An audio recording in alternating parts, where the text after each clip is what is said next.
But football without fans is not. You play a football match without fans, you've got nothing. It can be the greatest game in the world. If there are no people there to watch, it becomes nothing. And to Johnson. Johnson. And a ball by Johnson. Larson. Oh, he's in. Henrik Larsson! That is sensational! Nakamura. He has done it. Isn't that just typical? The game is over. The Rebels have won.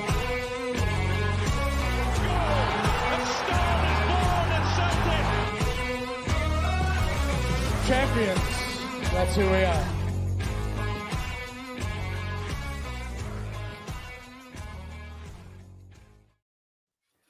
Aye, very good evening, chaps. How are we? Joined tonight on the Jungle Gems by James and Kev Moon. Transfer deadline day, it's all happening. Expecting to see Darmesh, fucking whatever his name is, and Jim White popping up somewhere. All the breaking news. What's the crack, guys? Aye, all good, mate. Just never eaten another curry again in my life, as we've discussed. Yes, if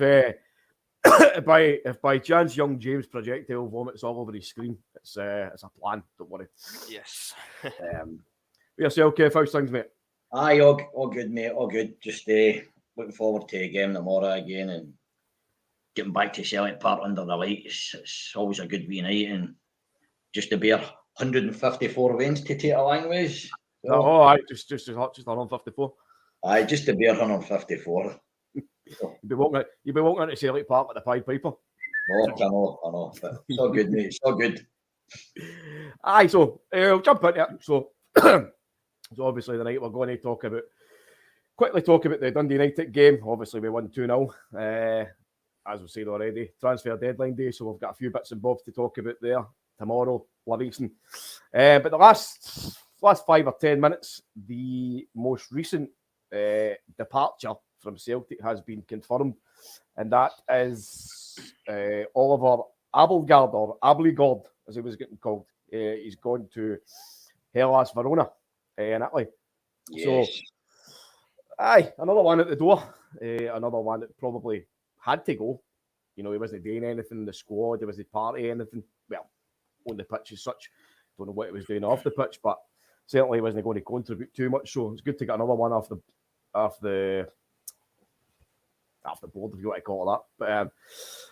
But who else have we got? I've got a wee banner here. So talk about the transfers in. So at the start, before the window opened, we confirmed that it was Alistair Johnson signed for FC Montreal, and then it was Yuki Kobayashi from that Japanese team. Who was that again?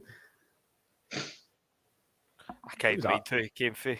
The one, Vissel Kobe. Vissel Kobe, I same one as Nakamura.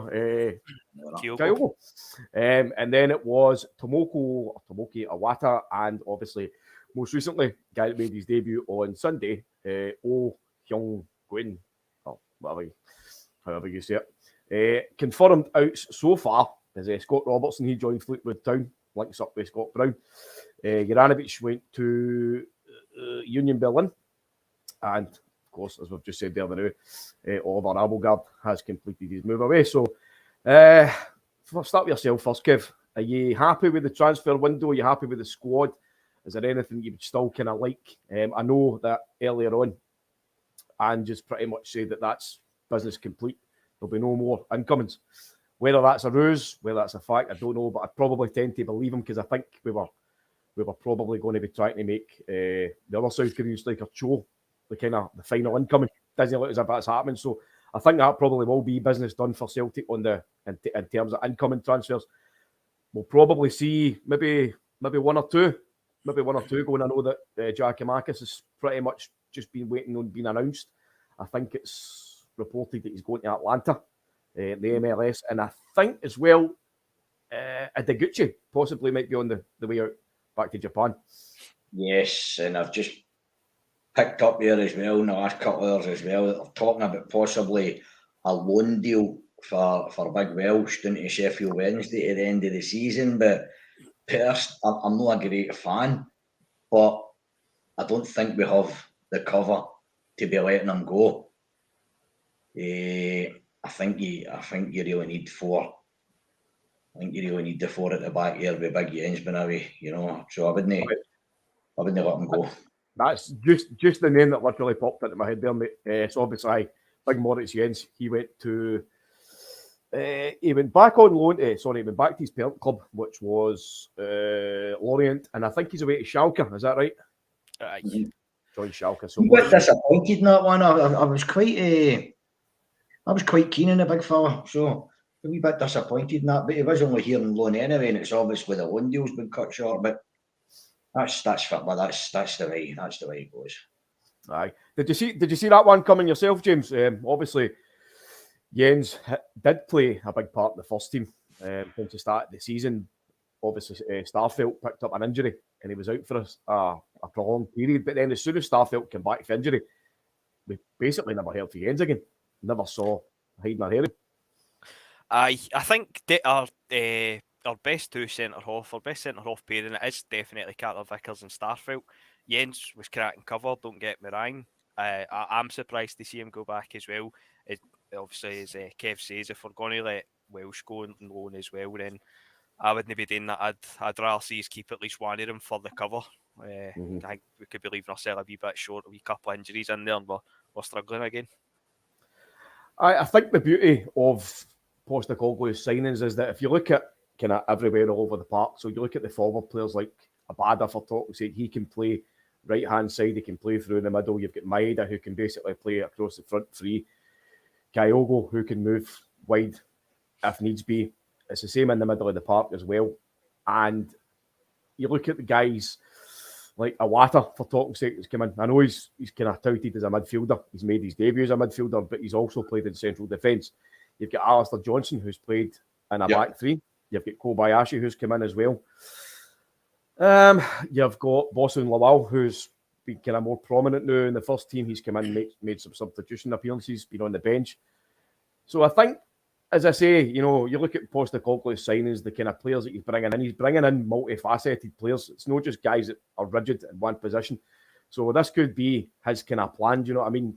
Guys that isn't going to be featuring a lot, guys that he doesn't think is going to be good enough, get them at the door. And the ones that he's brought in, they can beat. I don't want to call them utility players because that just kind of basically says that they're not very good in one position. But new kind of modern football, things are progressing on. You need to be good in more than one position because formations change all the time, systems change in game. It's just a party of modern football now for me. So I think we are progressing. Again, we could probably be doing another centre back, but I think we've got enough to now to see it the season. And I've got no doubts in my mind whatsoever that if Postecoglou's finished his business right now, he's already planning for the summer window. Well, I tend to agree with you because you told me in November that the end of November that he had his eye on what he wanted in the January window, and there was like 2 of them were done because of circumstances. They were done before the window actually opened. You know what I mean? I think it's, I was just sitting thinking earlier, we've started talking about this just for the last 5 or 6 minutes before we come on air.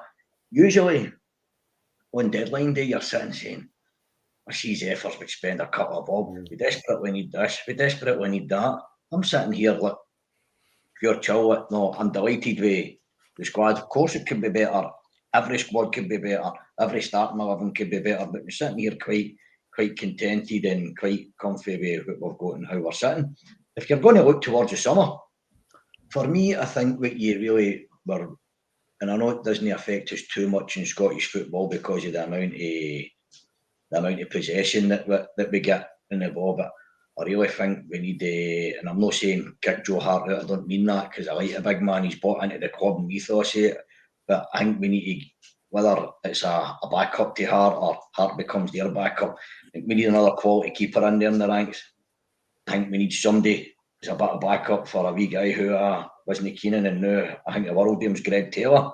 But I don't know if Bernaby is going to cut it. Then this is only my opinion, but I think we need to be looking for a really decent keeper, a really decent left back, and another prolific striker come the summer. For me, to be honest, but I think we midfield and the wingers and that, and what have you. I think we're pretty solid, and we're in a good place. If you look through the team, we seem to be able to look at it and say there's 2 players there for every position.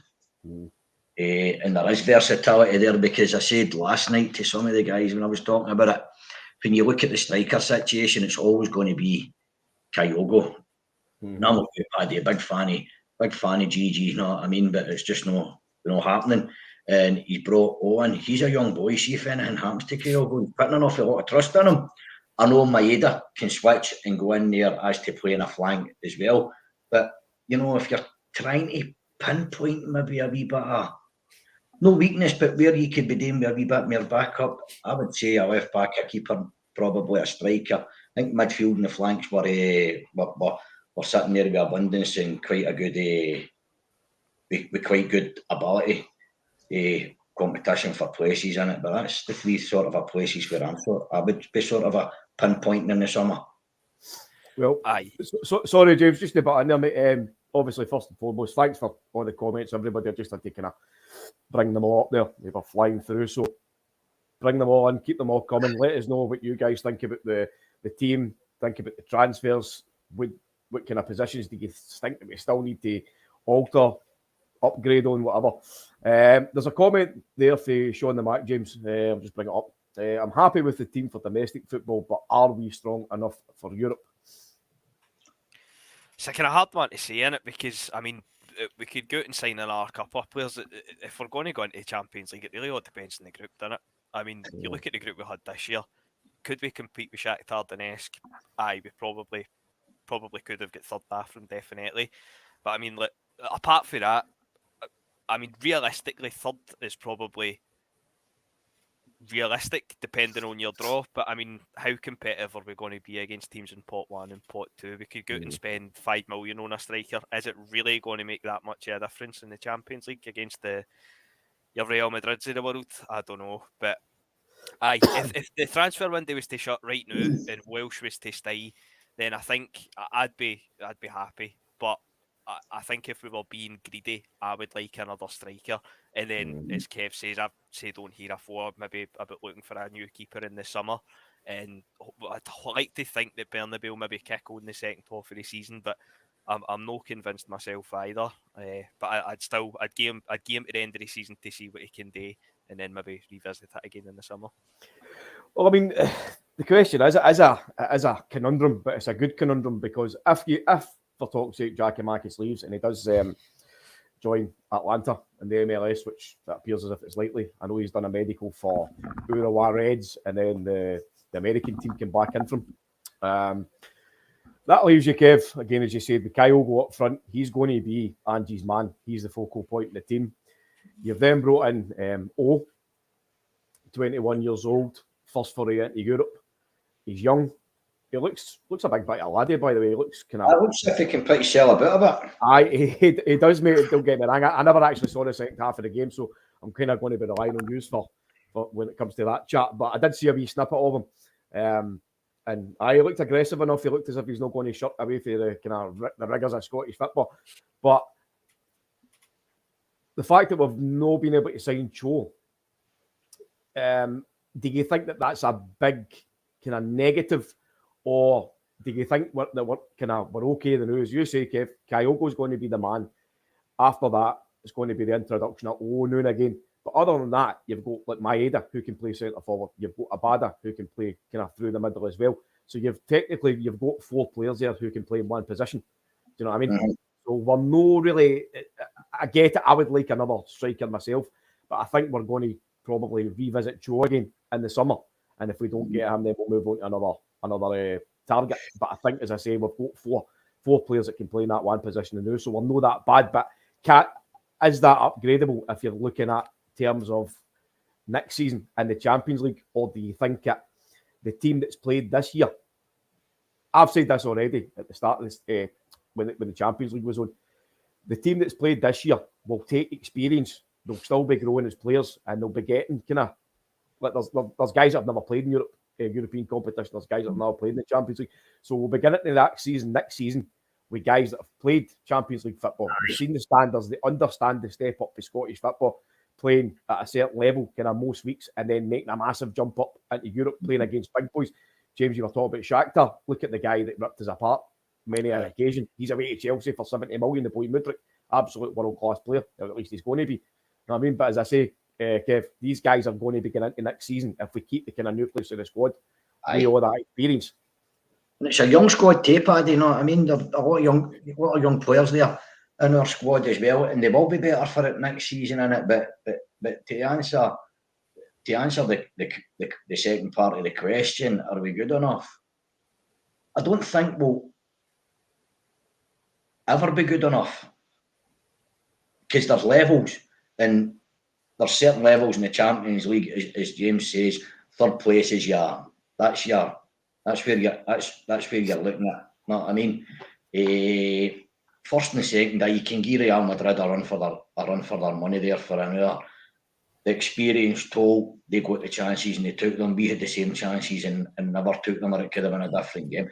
That's levels. That's where you're in football in sport. So for me to answer the question, no, we are in the Champions League level, but we'll never be top end level for the Champions League. But we should be looking to become third in that group and maybe try to get into one knockout round. But again, as James says as well, it depends on the group as well. You can get a group that's a kiss of death, or you can get not an easy group. They're not easy groups, but you can get one that's a wee bit kinder to you, where you may have a wee slight better opportunity, but you can only strive to improve and get to that level and try and achieve that.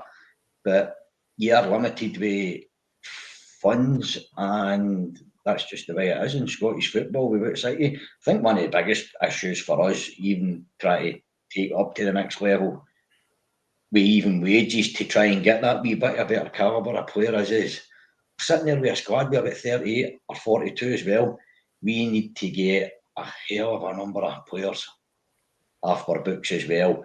And, you know, a guy that you're maybe trying to get for 17 or 18 grand that's commanding 30, well, if you can get rid of 2 or 3 that's on 5 or 6, then if they're sitting there at 28 and 29 in the squad and they're never going to get a sniff, then your 2 wages is better put together with the other 18 and getting you a 30 grand player who will maybe improve you just that wee bit, you know. But obviously that's easy for me to say, for us to say sitting here.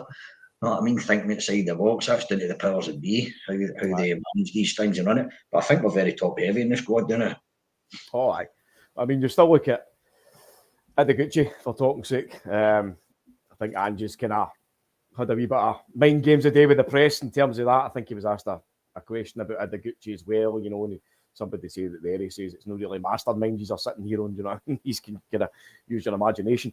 McCarthy's name's been spoken about, Welsh.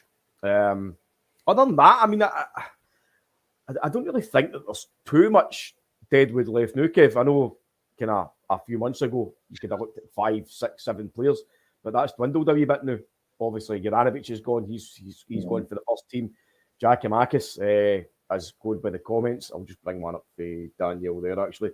It looks as if Big Gigi and his family were spotted in the airport 5 o'clock this morning. My friend is an air hostess and seen him. Gutted to see him leave. Who else said that? I'll be honest, I hope, as much as I love a big man, I hope he goes, because his heart's not in it and it's just another waste of age. Aye.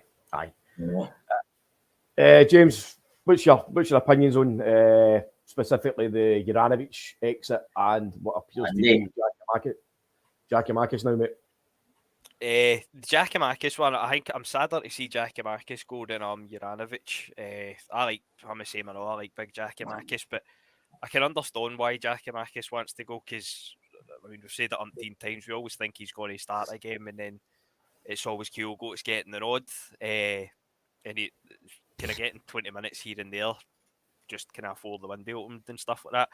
So I can understand why he wants to leave. Juranovic, I still don't really get it. If anything, it's a backward step. I wouldn't even say it's a sideward step going to Union Berlin.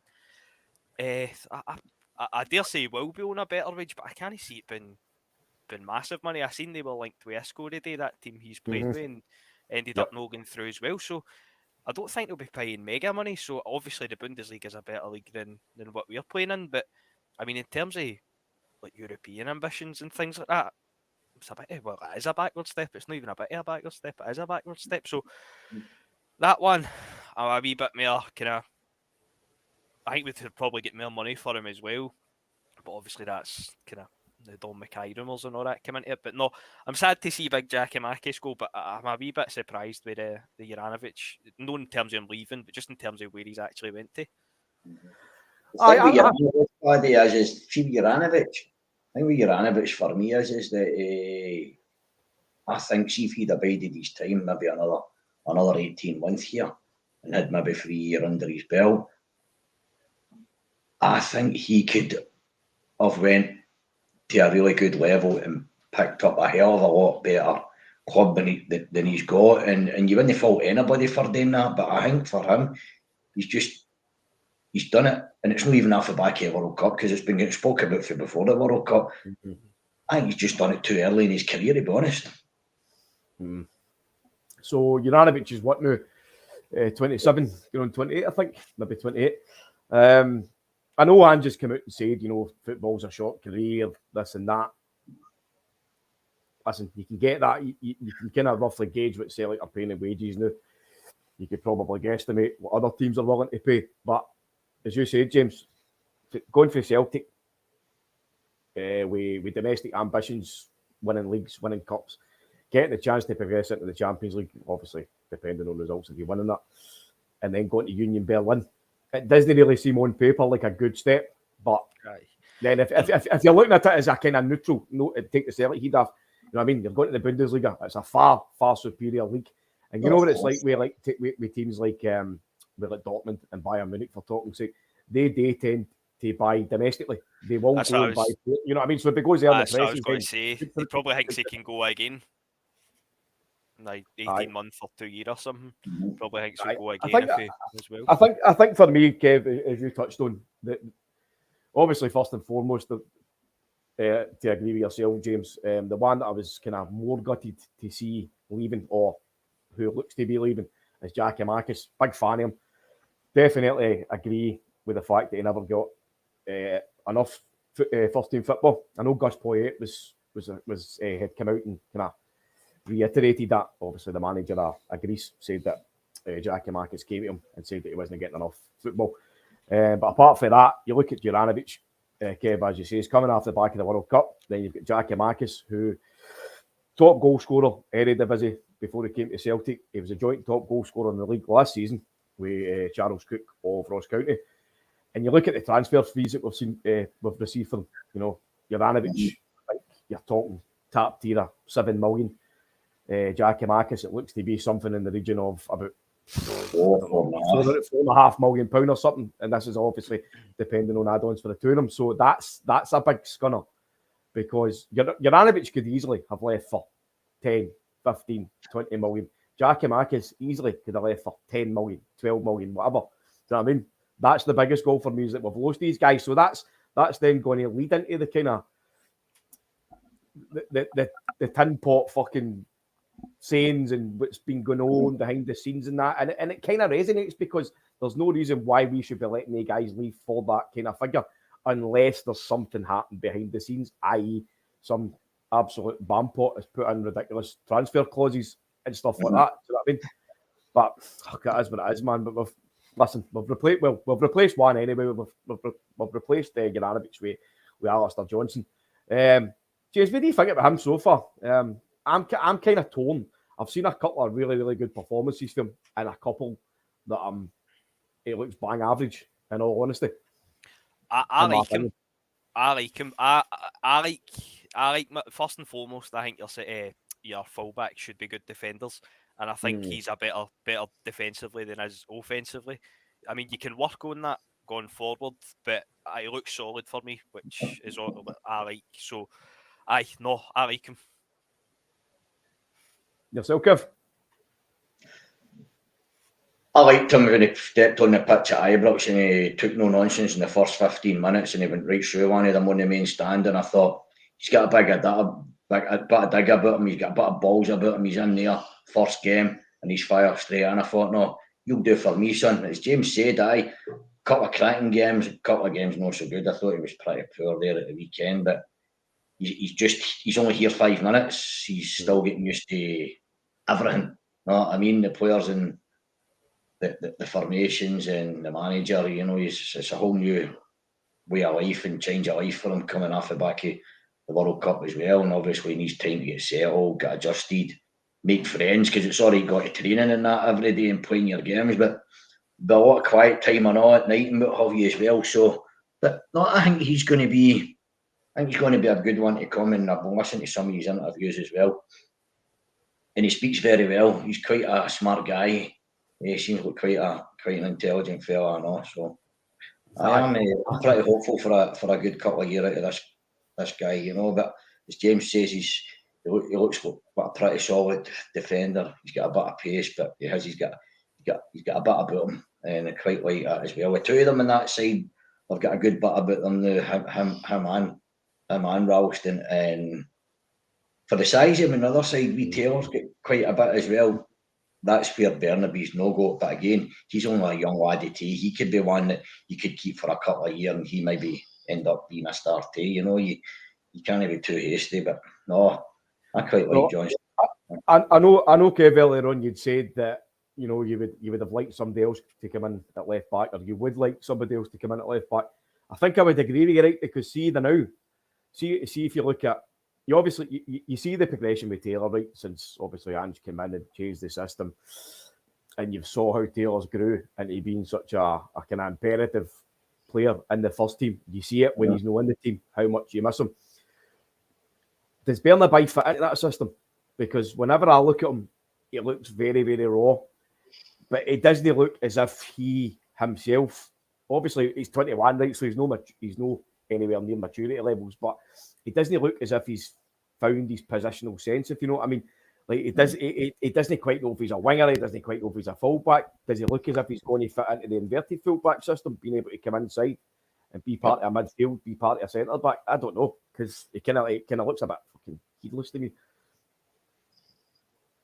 I think he's just a very raw young laddie who's still learning a lot about the game, but obviously the manager's seen something in him, so maybe he's looking to the future, maybe a wee bit more than what we are. But sometimes managers have got to do that. But see, as fans, we're interested in what's happening today. And if Greg Taylor's injured, then that's, I don't mean it derogatory, but that's what you're left to fall back on now. And he came in for a couple of games and he didn't really cut the cake. In the third game, he ended up putting a right back at left back instead of playing the natural left back. You know what I mean? He brought Juranovic across and played him and Johnston, and that tells you that he's maybe just thought the young lad he's just struggling now, so he's took him back out. But hopefully given time and a wee bit of coaching and help with the rest, that the boy will turn the corner and he will become a good integral part of the squad, So I'm not giving up hoping him, but I think it's somewhere we do need a bit of cover, aye. Well, I mean, this is, as I said earlier on, you look at, you hark back to Postecoglou's first season, and you saw Taylor and Ralston, who originally started out as the two fullbacks when the manager was trying to kind of incorporate the system, and they two guys looked absolutely atrocious. And I mean, I slaughtered them. No, to the point where I slaughtered them, but I was very, very critical of them. But they grew into the role.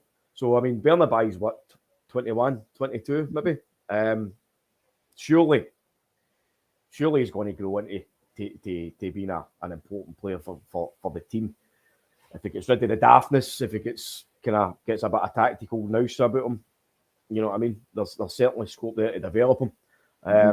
First Argentinian ever to play for Celtic. He's a young fella. He's never played outside Argentina, as far as I'm aware. And then he comes to Scottish football. And listen, there's been far more experienced and better than he has come into Scottish football and has struggled at the start to kind of adapt to the sharpness of the game, the how teams just go tight, compact against you, how to break them down. So, I'm not going to write him off just yet. But certainly, some of the performances I've seen, mate, they need to be better. It's simple. I think he looked. Would it have been before Christmas when he was getting a few games at Parkhead, and he looked all right. He didn't look out of place, but the last kind of few weeks he's been miles off it. But I'm not going to write him off either, because I dare say, and if you look at the way Ange plays football, I mean, the fullbacks is probably the hardest position to play, the way he's wanting them to play. So it just needs maybe a wee bit of time. Obviously, coming from Argentina here, it's going to be a massive difference for him personally, I know. Oh, 100%, James.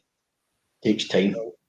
Well, there's certainly one guy who has not failed to settle, and that is Aaron Moy.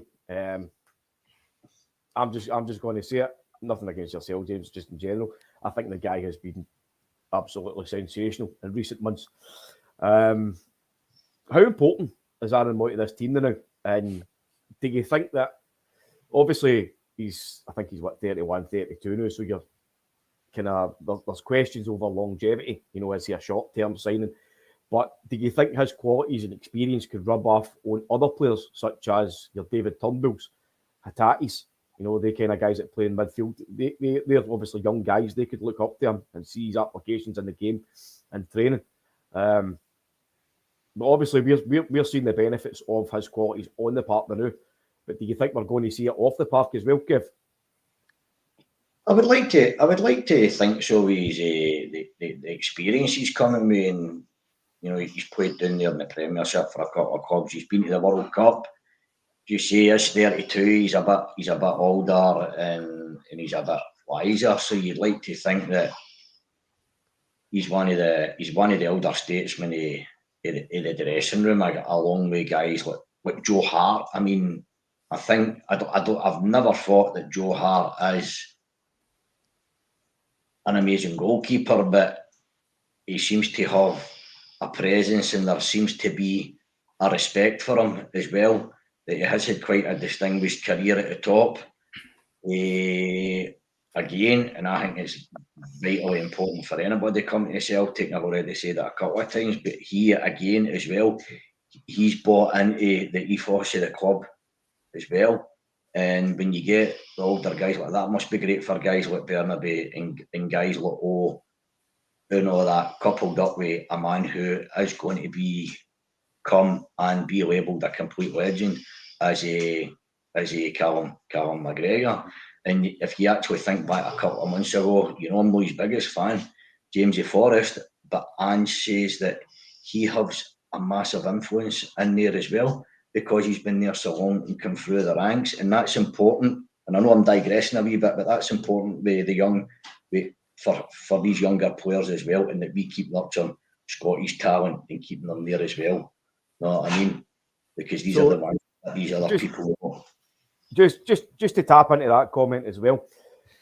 You talk about experience in the team. Obviously, we were talking about Aaron Moy there. You mentioned James Forrest. You've mentioned Joe Hart as well. Callum McGregor. Now, when Celtic went into the 10-in-a-row season, the fabled 10-in-a-row season, we really only had Scott Brown as a focal point for, you know, leadership, captain material, blah blah blah. The question when it was announced that he was leaving, before the 10-in-a-row, the question when he was leaving was who was going to step up and who was going to help to drive the team forward. Obviously, McGregor was appointed captain. I think he's done a fantastic, excellent job since he's come in. Obviously, as it's been well documented, you know, the guy's just made his 400th appearance for Celtic. He's an absolute fucking legend as far as I'm concerned. You know, you look at his trophies, you look at his play, you look at his example, his leadership on the park, the whole lot. But as you said, Kev, you've got Joe Hart now, 35, done it all. He's, you know, I think he's made won the Golden Gloves, whatnot. You've got boys come in, players like that. James Forrest are still sitting there. Greg Taylor's been spoken about his leadership, the example setting behind the scene. McCarthy's another one. I know a lot of people don't like him. A lot of people don't rate him. But Ange has, and the players have mentioned that he's a big part of behind the scenes. So, as you say, there's an ethos there, there's a nucleus of a team, and you've got players there who can mould these younger guys.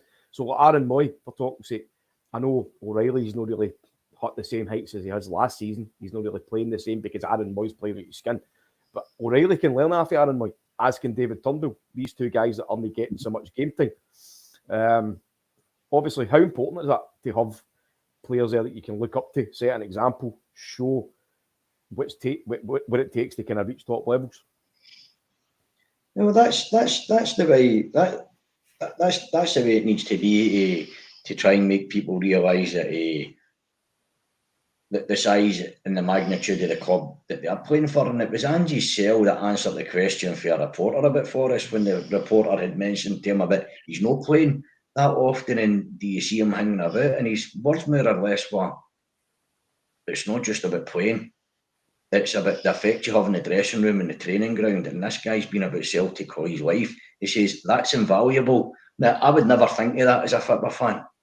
What I'm looking at is that's a guy that hardly plays. Is that a waste of age? Well, according to the manager, it's not, because he's got half a lifetime of experience of being at Celtic. And he says it's good for the dressing room. So, see, if I'm just saying it's good for the dressing room, then it's good enough for me. James? I'd agree with that. I'd just like to go back and just say that Aaron Moy is shite. He's not what he's talking about. no, I'm fucking beat me, but I'm reversing, man. Fucking, I'd actually go as far to say if Aaron Moy keeps up his form since we've come back for the break, he'd probably be pushing into maybe the top 3 for Player of the Year. Fucking who'd have thought I'd have been saying that even just a few weeks ago, man. But no, he's been fucking different class since the break. But McGregor, I mean, he's a solid 7 or 8 out of 10 every week. You can't really remember him having a bad game for Celtic. And the same with what you're saying with these kind of elder statesmen, like McCarthy as well, like you're saying. I mean, he's done absolutely nothing in a Celtic cap, but every interview, and as much as it might be kind of birthday killed pish, they all seem to talk about him. So that must count for something in the dressing room for team spirit and all that rubbish. But you can't praise Callum McGregor enough, can you? I mean, see 7 or 8 out of 10, but he never seems to get kind of heralded for it. He's just there and doing his thing. He always does, but nobody ever kind of seems to come out and raise him up. Do you know what I mean? But well, again, I think Callum McGregor's one of the players who, you know, you can play him anywhere. You can play him anywhere in that midfield. You can play him the deep line playmaker, the central midfielder, the Roman playmaker, the advanced whatever. You can play him out wide. That's for me what younger guys to look at that and saying, listen, you don't need to just be sitting here and saying you're a one position man. You know what I mean? You need to play. You need to be able to adapt. You need to adapt in the game. You know what I mean? Aye, definitely. But as you say, we've pretty much kind of got that out of the park. We've got players that can play more than one position. I mean, apart from Joe Hart, I think everybody's played everywhere else. Pretty much through the team. Big Joe no usually play centre half most weeks. That's true. Aye, fair point. Joe Hart. Sweeper keeper. That's the thing about Big Car. I like it. He constantly talks. He's constantly talking to the men in front of him, because at the end of the day, he can see everything that's happening. He's only player in your team that can, and he's always talking, and that's just his experience. And I think he's been a fantastic signing, and he's been invaluable to some of them at times, to be honest. As well as a wee bit of he's got the star felt about him. You know, there's always a wee chink in the armour there that you can throw a wobbler now and again, but you just need to live with these things, don't you? But listen, for £1 million, you certainly can't grumble with the impact that Joe Hart's made. But I definitely agree with you, Kev, that we need to be planning towards the future. I know Siegrist has been a bit unfortunate with injuries. He would probably have played a few more games in the cups. But again, he's been injured, so Hart's played the majority of the games. But I still think I would like to see somebody coming in, maybe at the start of next season, somebody that can certainly challenge Joe Hart for the number one spot, if it's not going to be Siegrist. But just to hark back to a wee point that was made there, I think it was yourself, James, talking about Aaron Moy, being a contender for the player of the season. I'm just going to ask you now, as it stands now, if you were to name your top 3, who you think would be there or thereabouts to be the player of the season, who would you say? I'd go Greg Taylor, Kyogo, Carter Vickers. Name no. No yet. He could get there, to be fair, could get there. Yourself, Kev? Don't believe I'm going to say this because I just never ever seen it coming, but I'm turning into one of Greg Taylor's biggest fans now, and I was one of his biggest critics. But see if he comes back for this injury and he continues the level of performance that he had before he went out, nobody will touch him, because he's been, for me, he's probably been about the most consistent out of them all. The other one, I think, would be a toss-up between McGregor and Vickers, I think.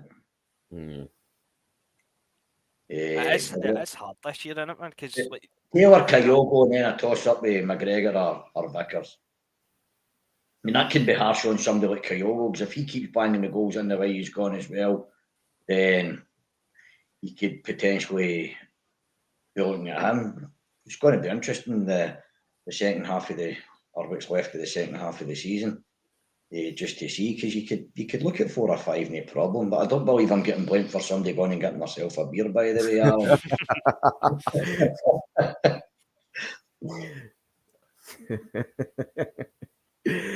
Aye, no, listen, I would definitely agree with you. You can see the names that's going to be there or thereabouts. I think, you look at Carter Vickers, the guy's a solid 8 every single week without breaking a sweat. Greg Taylor, as I said earlier on, you can see how important he is to the team when he's not in the team. He's obviously had a couple of injuries here and there, and you can see when he's not there, you can see how the difference in quality between him and Bernabei. Hatate's another one for me. I think it's been superb. Callum McGregor obviously has come back in after another kind of injury layout, been superb again. A guy who I thought would have been up there this season was Jota. And I know, obviously, this is going to be flown into the Dundee United game for the last 15 minutes. I thought Jota would have raised the bar this season, but for me, he hasn't. I think the Champions League scared him to an extent. I think sometimes he was like a bit of a rabbit in the headlights. Obviously, the Real Madrid game that came at the end of the group stage, he scored an absolute belter, a free kick that looked as if it put some.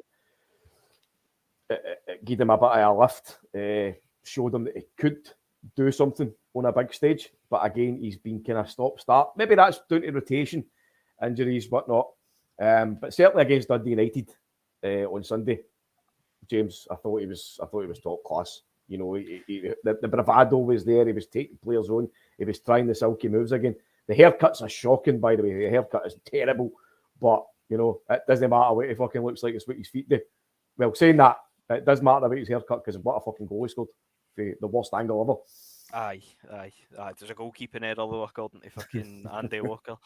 No, I agree with you. First half of the season, it wasn't even that he was poor. He was good, but I thought he'd kick on to the next level as well. I think he's been really good recently, and I think he will kick on the second half of the season. But to be fair, our wingers, we kind of chop and change him week to week, didn't we? So it must be kind of hard to get a run going, but he has been playing well recently, so hopefully he'll kick right on now. What about yourself, Kev? Do you think Jota's made anywhere near a good enough impact, for the outlay that we put on him, the kind of the expectations upon his permanent kind of tenure at Celtic?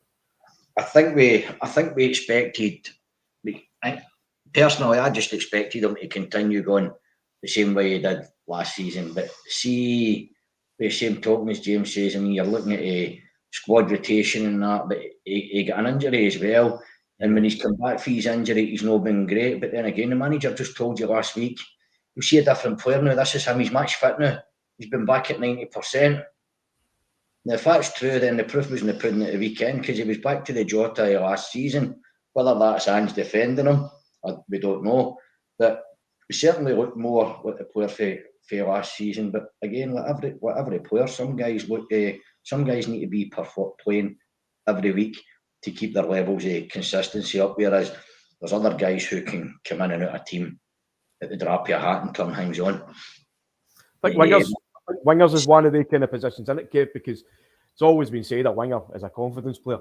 And if you're not getting a run of games, then you can't have a kind of regular level of confidence. You know, it's probably the same as like Giacomakis for me. You could see the frustrations whenever he came in because he was snatching at things. He was trying desperately to get a goal. Making impression. But again, harking back to wingers, it's the same way. I would imagine it would be the same with Jota. But you can see him when he's on his game. He's unplayable. He's beautiful to watch. His football is just sensational. It'd be a bad has been making up for it for he come back in.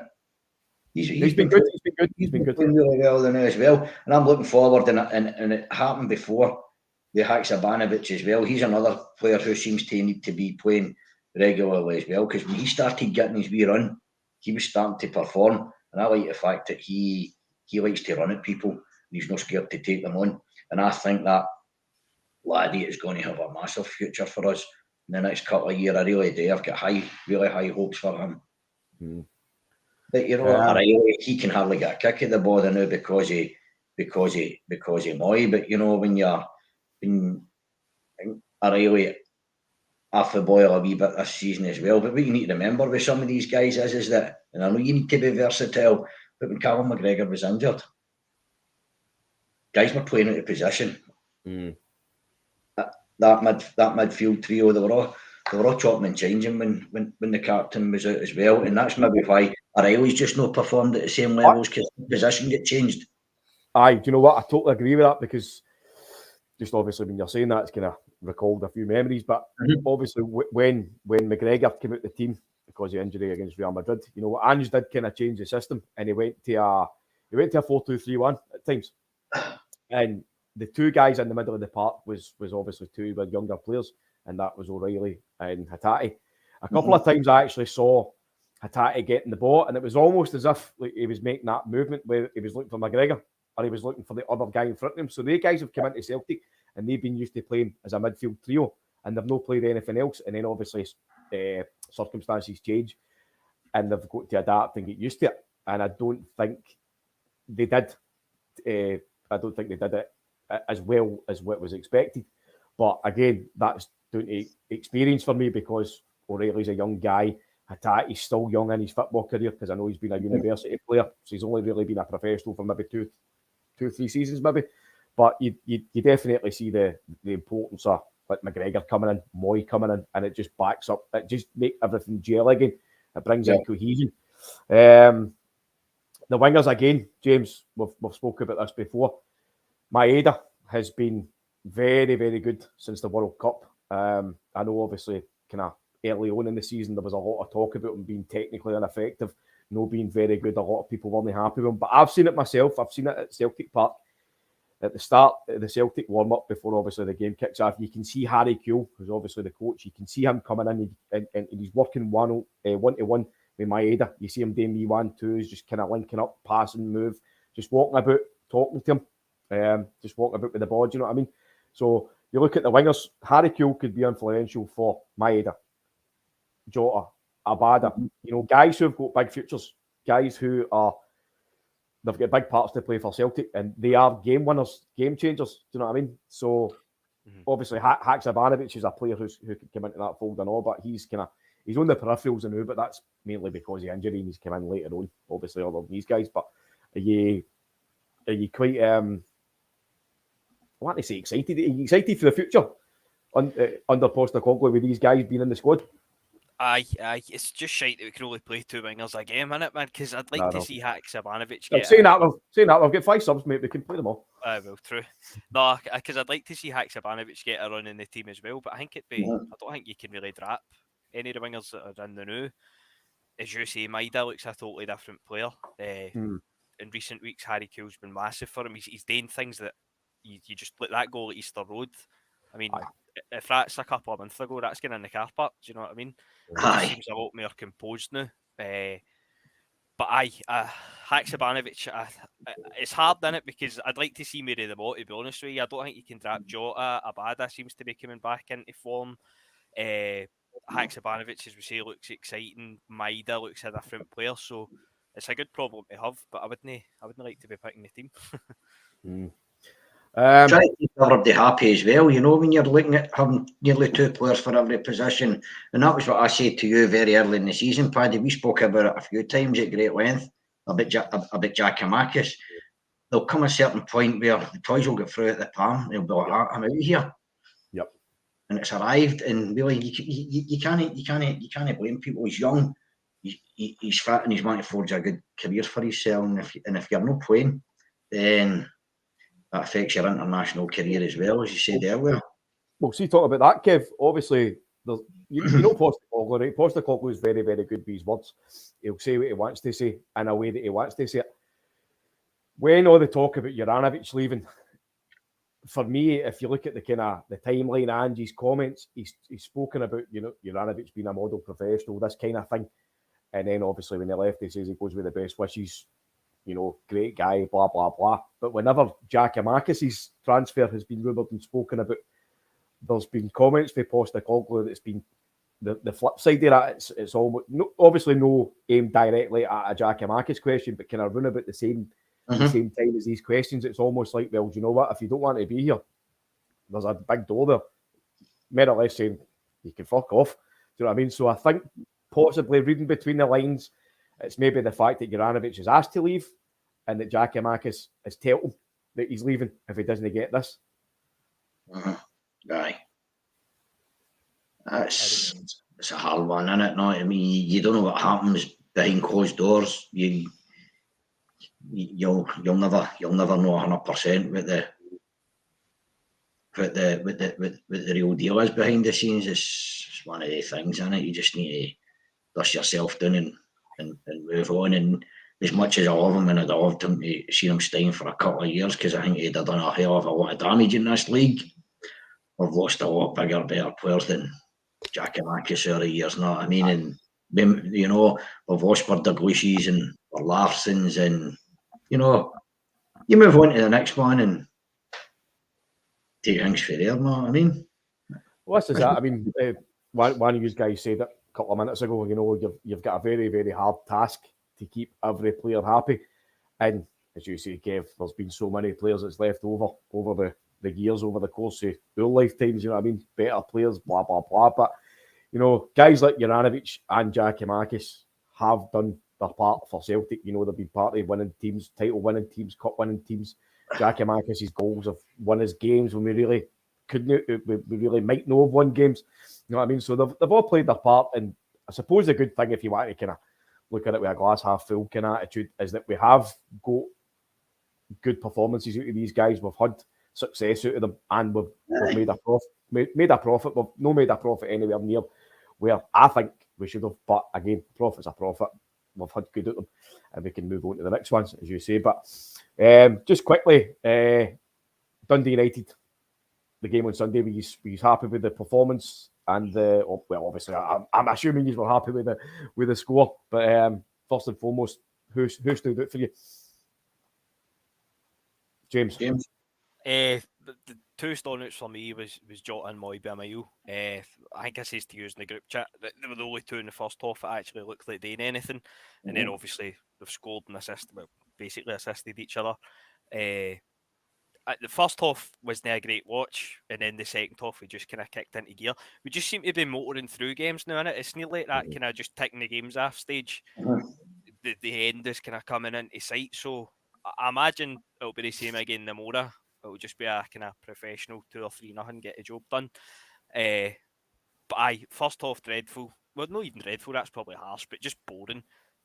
Second half kicked on, professional, job done. By the way, just to jump in there, by that's a very good point for Mark Porciani. Hope I pronounced that right, and apologies if I haven't. That's one difference between Ange and Martin O'Neill. Martin O'Neill managed to keep 3 big strikers happy. It's one small weakness we've seen in the big man. And Kev, I think you and I will be agreeing on that. Yes. To an extent. Well, Martin O'Neill played with 2 a lot of the time. Yep. So, but I can understand where Mark's coming from, but O'Neill played with 2 all the time. Know what I mean? So it's a bit easier if you're playing with two, to keep three happy, but when you're only playing with the one, then you're really toiling. But no, the weekend, James says, first half wasn't great. They've come out for the start of the game. They're fresh and they're obviously concentrating their efforts to keep us out. But you can only sustain that for so long before teams are going to break you down. And you can bet your bottom dollar to see tomorrow night. Wee Martindale's going to have 2 banks of 5 as well, so he is. And it's going to be the same. But aye, as James says, Moy and Jota in the first half, and that was about it. Wee Taylor's just back for injury. He's a wee bit rusty, and he'll need to get his match fitness in that as well. You know, but second half, probably went in, and the manager's probably not a few choice words to say, but just sort of ironed out a couple of things, and the captains probably had a wee bit to say as well, and they came out as if they had a wee extra 10% in the second half. You know, the tempo lifted, our passing was crisper, we were a wee bit more direct, we weren't as square, you know, everything started gelling a wee bit better, and we got our just rewards, and we kept our incredible goal difference and intact as well.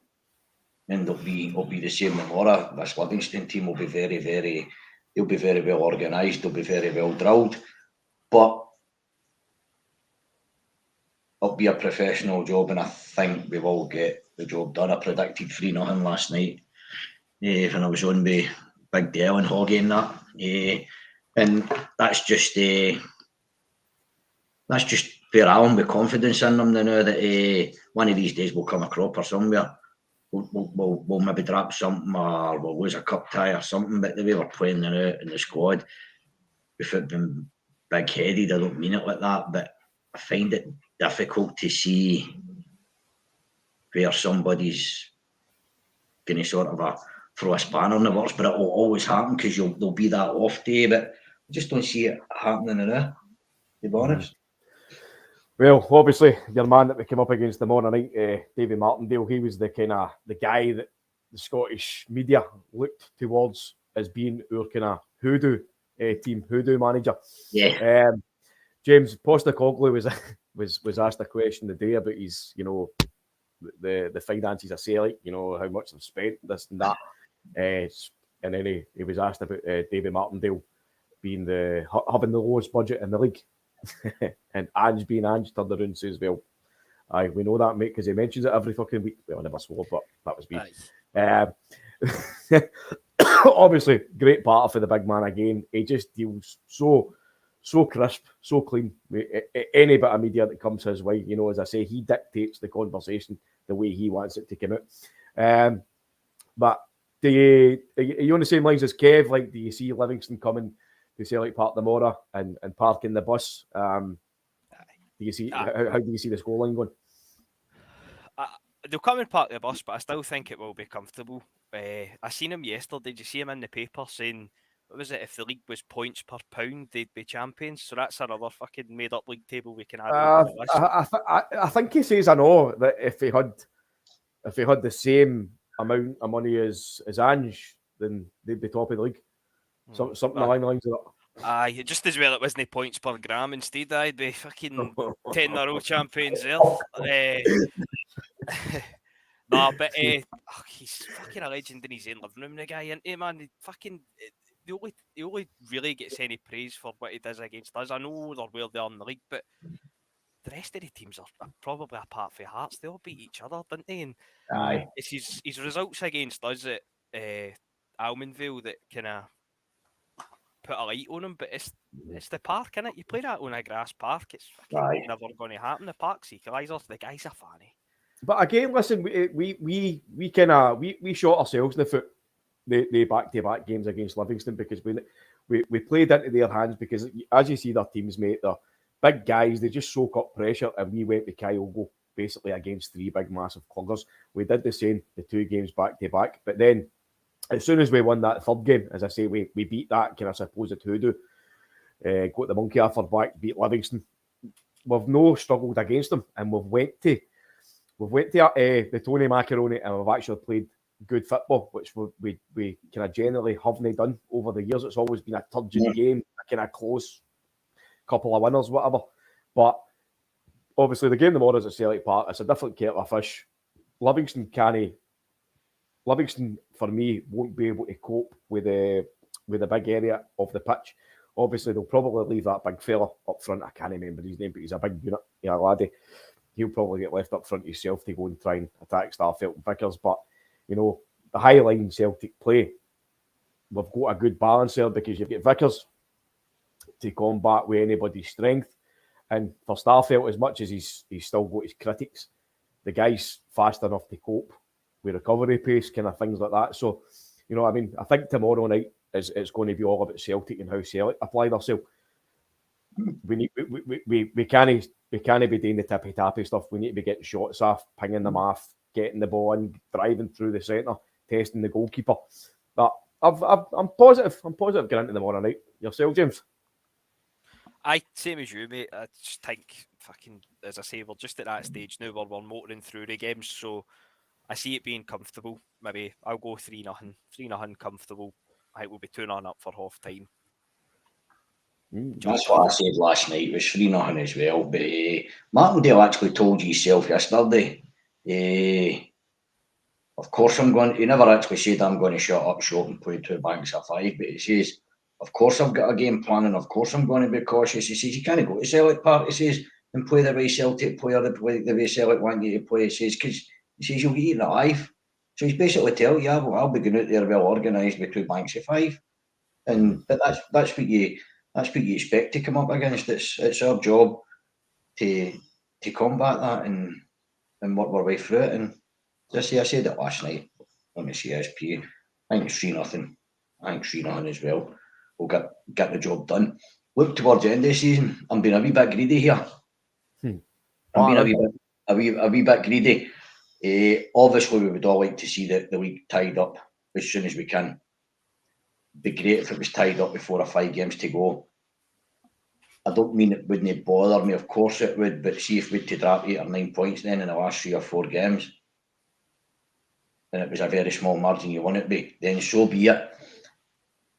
I want to see, well, obviously, laddies away down to Fleetwood with Scott Brown, but once this league's done, I want to see your Rocco Vatas and that. I want to see, and then right, Burnaby, away you go for the last 4 or 5 games. It's your berth and Steedy Taylor's type of a thing. I want to see these young guys getting them in, especially with Rocco, because he's every time he touches the ball, it seems to hit the back of the net. We need to keep producing more own talent. Yes, 100%. We really need to. Obviously, you need it for the squad, and having so many about for domestic football in Europe. But again, as we spoke about earlier, things like bringing foreign players into the club, having people there that know what the club's all about. You know what I mean? Rocco's been there, he's been a wee laddie with Forrest and McGregor and that, and his father's played with the club. I mean, they're so important and so integral for the future. I know as Messi fans, most days we're all interested in what happens today, but sometimes you just need to think of the bigger picture and to try and keep some of these boys if they're getting a chance as well, because we've lost quite a few in the last year. Doc as well, you know what I mean? We've lost a few of them, so we want to try and keep a hold of these boys. You've spent a lot of time and energies investing in them, so you want to get a bit of the benefit back for it as well. We've kind of spoke about that in the last couple of weeks, Kev. Myself, James, Gav, McGinty, Dasbo, and all. There is a difference, and I can see it with Celtic and the younger players now, as you said quite rightly. Maybe no Ben Doak, I think that's kind of the exception, but guys like Liam Morrison, Vincent Angelini, guys that went to Bayern Munich, Liverpool, and whatever else, anywhere but Celtic. They guys were playing in the youth team when there was no clear pathway for B team to first team. And I think obviously we've started to try and get rid of the rot, because I'm telling you right now, it was rotten, the whole setup. I'm not saying anybody specifically here, but I think that we've started to address a change, and obviously that's came, Tommy McIntyre's left, he's been there for a long time. Steve McManus, Darren Day, they've kind of taken charge as well. Ange seems to be a lot more hands-on with the youth team. The whole setup's changing now to kind of cater to them playing the same way as the first team, and younger teams under them playing the same way as the first team. So if you've got guys there who are playing in a specific manner, so say for talk's sake, like your first team play 4-3-3 or a 4-2-3-1 or whatever, well, whatever system they play. Say it's 4-3-3, and your B team's playing 4-4-2. Then that's no use having guys playing in a certain system trying to step up to the first team that play in another system. You know what I mean? So I think that is all changing for the better. But there's just another before we kind of wrap up. Obviously, we've had the predictions. We spoke about Dundee United. We spoke about the transfer window. Livingston tomorrow night. There's one here for Frank Brennan. I'm going to bring up if I can find it. My apologies. There it's there. Frank being as usual. Big door bugger. It'll just be another door battle tomorrow night against their 10 defenders, and our pitch will probably be yet again in a horrific and shocking state, sadly. So as always, any kind of win will do. More the second half of that quote there. Did you see the pitch being a problem tomorrow night? Because as we saw recently, it's no looked very, very good at all. And I'm no trying to purport any blame it when he likes Big Hazy and all that, because I know they do a stellar job, but it's no been great for a team the stature of Celtics. I know Scottish weather kind of brings play into that, but you know we've got this hybrid pitch in. We've had a lot of problems with it since it's come in. Fungal infections, blah blah blah. I know it sounds like a fucking needs a trip to the Sandyford, but Ford clinic. A big yeast infection. but you like even like you'll probably see it enough, Kevin. I'll give you a plug just towards the end of the show, mate. But where you guys sit in the Kano, have you noticed that big patch that just always seems to appear? I'm sure, is it down to the left hand side of the goalies? Can I run about that area? Aye. Left hand side. Aye. It just seems to appear all the time, and mate, watch it the next time the ball's running through. It always just seems to slow down that wee tiny bit and just kind of have a wee bobble. We've noticed that. Never noticed it slowing down so much, but I've always noticed that part always seems to just take that wee bit of damage for some reason that a lot of the rest of it doesn't. And whether that's just the way how nature takes its course, with God knows what. I'm not got a fucking clue, to be honest with you. You know what I mean? But that bit just seems to be a wee bit worse than the rest. But I think it's all right to, you can say this, that, and the next thing, I'll lay portion of blame or excuses or anything. But see, the same talking, by the way, it's been a wet winter. It has been bad. It has been bad. A lot of water, and it's not even as if it's getting overly used. No, I mean, it's no, the women don't play in it. Everyone else is doing it early and all that. So it's maybe just one of the things that it's just had a bad year and it's no too great. But see if it does pick up infections and things like that, it can be like anything. You know, you don't catch it quick enough, you could be chasing your tail for months. You know what I mean? And that's maybe just what's happened. But it's no excuse. You should still be getting out there and getting the damage done anyway. And getting the points in the bag. You know what I mean? I'm not into this blaming plastic pitches. I'm all for that because they just shouldn't be allowed. But no, the grass part, these guys should be able to get there and do their job. But there's been that much rain. It's maybe just cutting up all the time. There's not much they can do about it. Well, I suppose the good thing, obviously, kind of visually, you know, it's not looking the greatest, but at the same time, it's certainly no stopping the Celtic steamroller. But listen, just before we finish up, is there anything else that you want to add, James, Kev? No, for me, mate, no. By the way, you've done well. Young James is suffering for a bit of food poisoning, and he's done very, very well to keep it done. So, fair play to you, mate. No bulked ones, yeah. I see Big Ange had another a couple of wee pops at the media the last couple of days. We've done interviews as well. And he just keeps turning around and saying to him, I know, I'm quite lucky. Well, Right, superb. So that's been an hour and 10 minutes, 70 odd people watching live. So brilliant. Thanks very much for all the comments. Everybody watching, taking part. Yourself, Kev, for coming on. Thanks very much. So usual stuff. Give a wee like, a subscribe on the YouTube page, a wee share, add us on Twitter at Jungle Gyms Pod. As you can see down the bottom of the ticker bar there, we've got a link to the Kano Foundation website. So Kev is very much involved with the Kano Foundation, and if you've not done it, if you don't know anything about them, jump onto that website there, have a check at them. An absolutely superb, brilliant foundation. The guys that take part in it, brilliant job. Kev's obviously sporting the new kind of, I don't know what do you want to call it, Kev, the uniform. The match day volunteer rig out. Aye, volunteer Kev Moon, that'll do. And obviously, if you've seen Kev, you've probably seen myself and all. We plug for the Celtic Supporters Podcast. That's where our good friend Dale, we all make appearances on either. So Celtic Supporters Podcast on YouTube. But first and foremost, give us a like first before you go and give them a like and all. Listen, thanks very much for watching that. We will try and do a post-match tomorrow night. If we're going to do it, we'll try and get the reminder up in plenty of time. So if it's no there kind of just before the game finishes, we'll probably not be on. We play St Johnstone on, is it Sunday? Sunday.